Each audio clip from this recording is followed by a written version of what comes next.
নরওয়ের নতুন একটা ভিডিওতে আপনাদের স্বাগত জানাই। আপনারা অনেকেই জানতে চেয়েছেন যে নরওয়েতে বাড়ি ভাড়া কত। আপনারা যদি একা আসেন তাহলে কত টাকা বাড়ি ভাড়া লাগতে পারে, আর যদি ফ্যামিলি নিয়ে আসেন তাহলে কত টাকা বাড়ি ভাড়া হতে পারে এখানে। আর এখানে বাড়ি ভাড়া নেওয়ার আগে কিছু কিছু জিনিস কিন্তু চেক করে নেওয়া উচিত। সেগুলো কি কি, চলুন সেই সব নিয়েই বলবো আজকে আমার এই ভিডিওতে। আর তার সাথে এটাও বলবো যে আমরা যখন প্রথমবার নরওয়েতে এসেছিলাম তখন কি কি এক্সপিরিয়েন্স হয়েছিল আমাদের। আমার খুবই একটা বাজে এক্সপিরিয়েন্স আছে এই বাড়ি ভাড়া নেওয়ার ব্যাপারে। চলুন সেটাও শেয়ার করব আজ আপনাদের সাথে। ভিডিওটা শুরু করা যাক। এখন সকাল 9টা বাজে। আজ সকাল থেকে কেমন একটা মেঘলা হয়ে আছে।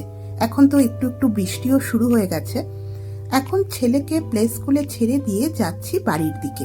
সামনের দিকটা দেখুন, পুরো কুয়াশা হয়ে আছে, খুবই জোরে বৃষ্টি নামবে মনে হচ্ছে।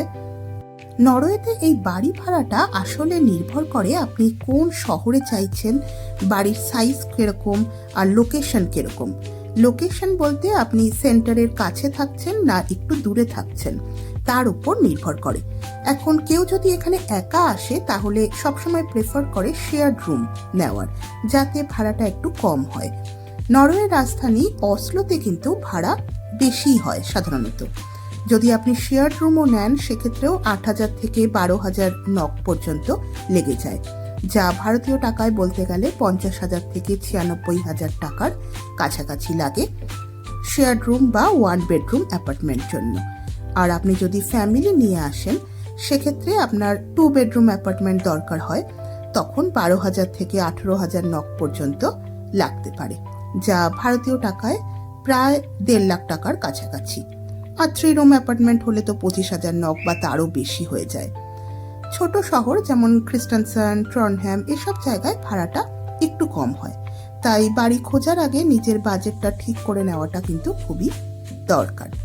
এখানে দেখেছেন খুব জোরেই বৃষ্টি শুরু হয়ে গেছে। এখন বাড়ি ভাড়া নিতে গেলে একটা বড় বিষয় সেটা হলো ডিপোজিট। 3 মাসের ভাড়া কিন্তু ডিপোজিটে দিতে হয়। কোনো কোনো বাড়িতে 1 মাস বা 2 মাসও থাকে, কিন্তু বেশিরভাগ বাড়িতেই 3 মাসের ভাড়া ডিপোজিট হিসাবে রাখে। আরেকটা হলো কন্ট্রাক্ট। এখন বেশিরভাগ বাড়িতেই 1 বছরের কন্ট্রাক্ট থাকে আর 3 মাসের নোটিস পিরিয়ড। তাই আপনার বাড়ির রেন্ট যদি 10,000 নক হয়, যা ভারতীয় টাকায় প্রায় 80,000 টাকা যদি ধরি, তাহলে আপনাকে ডিপোজিট দিতে হবে প্রায় 30,000 নক, যা ভারতীয় টাকায় প্রায় 2.5 লাখ টাকার কাছাকাছি। এখন আপনারা যদি ফার্নিশড রুম নেন সেক্ষেত্রে ভাড়াটা একটু বেশি লাগে, আর আনফার্নিশড যদি রুম নেন সেক্ষেত্রে একটু ভাড়া কম লাগে। তাই অনেকেই প্রেফার করে আনফার্নিশড রুম নেওয়ার। আর ইকিয়া থেকে ফার্নিচারগুলো ঠিকঠাক দামেই পাওয়া যায়, তো কিছু কিছু ফার্নিচার কিনে নেওয়ার চেষ্টা করে, সেক্ষেত্রে ভাড়াটা অনেক সময় কম হয়। আরেকটা বিষয় হলো ইলেকট্রিসিটি বিল। নরওয়েতে এখন বাড়িগুলোতে আলাদা করে ইলেকট্রিসিটি বিল দিতে হয়। কোনো কোনো বাড়িতে ইনক্লুডেড থাকে, কিন্তু বেশিরভাগ ক্ষেত্রেই এখন ইলেকট্রিসিটি বিল আলাদা থাকে। এখন শীতকালে ইলেকট্রিসিটি বিল অনেকটাই বেশি আসতে পারে, মিনিমাম 2,000 নক তো আসেই শীতকালে, যা ভারতীয় টাকায় প্রায় 16,000 টাকার কাছাকাছি।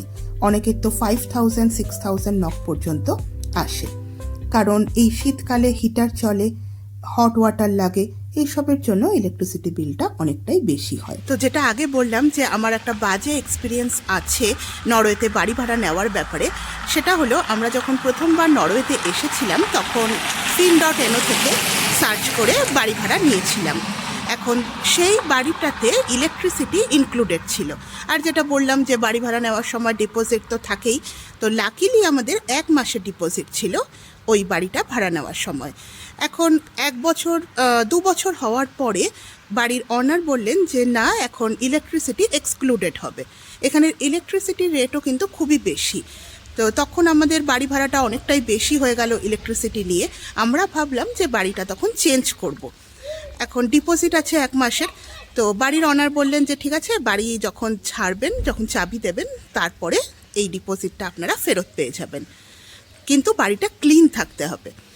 এখন যেদিন আমরা বাড়িটা ছাড়বো সেদিন প্রায় 8 ঘন্টা, 7 থেকে 8 ঘন্টা ধরে পুরো বাড়িটা আমরা ক্লিন করেছিলাম, একদম সব কিছু যা যা আগের মতন ছিল সেরকমই করার চেষ্টা করেছিলাম। যখন ওনাকে চাবি দিতে গেলাম তখন উনি বললেন যে আমি বাড়িটা চেক করব যে ক্লিন আছে কিনা, তারপরেই ডিপোজিটটা ফেরত দেব। এরপরে কিছুক্ষণ পর উনি এলেন, আসার পরে একটা টিস্যু পেপার নিলেন। টিস্যু পেপার নিয়ে দেওয়ালগুলো ঘষে ঘষে দেখছিলেন যে দেওয়ালের কোনা কোনা ঘষে ঘষে দেখছিলেন যে কালো হচ্ছে কিনা টিস্যু পেপারটা। আমরা তো বুঝতে পারিনি যে এইভাবে ক্লিন মানে হতে হবে বা এইভাবে কেউ চেক করতে পারে। এখন টিস্যু পেপার দিয়ে ঘষে ঘষে উনি বললেন যে ঘরটা এতটা নোংরা, আমরা ডিপোজিট কি করে ফেরত দেব আপনাদেরকে। তো যাই হোক, সেই ক্ষেত্রে আমরা একটু মানে কোনো টাকাই পাইনি, ডিপোজিটের টাকাটা কিছুই ফেরত পাইনি, অথচ এই 8 ঘন্টা ধরে আমরা ক্লিনিং করেছিলাম। তো যাই হোক, সেটা খুবই খারাপ লেগেছিল আর সেটা ছিল একটা বাজে এক্সপিরিয়েন্স। সবার ক্ষেত্রে সেরকম হয় না, অনেকেই ডিপোজিটটা ফেরত পেয়ে যান। আমাদের এটাই হয়েছিল, তাই আপনাদের সাথেও শেয়ার করলাম। নরওয়েতে বাড়ি ভাড়া নেওয়ার আগে কিছু কিছু জিনিস অবশ্যই চেক করে নেওয়া দরকার, যেমন বাড়িতে হিটিং সিস্টেম ঠিকমতো কাজ করে কিনা। নরওয়েতে যেহেতু ঠান্ডা খুব বেশি, তাই হিটিং ঠিকমতো কাজ না করলে ইলেকট্রিসিটি বিল কিন্তু অনেক বেশি আসতে পারে।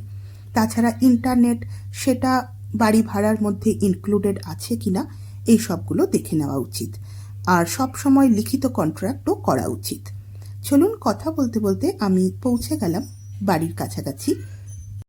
আজকের ভিডিওটা কেমন লাগলো সেটা অবশ্যই আমাকে কমেন্টে জানাবেন। চলুন, দেখা হবে পরের একটা ভিডিওতে। ততক্ষণের জন্য টাটা।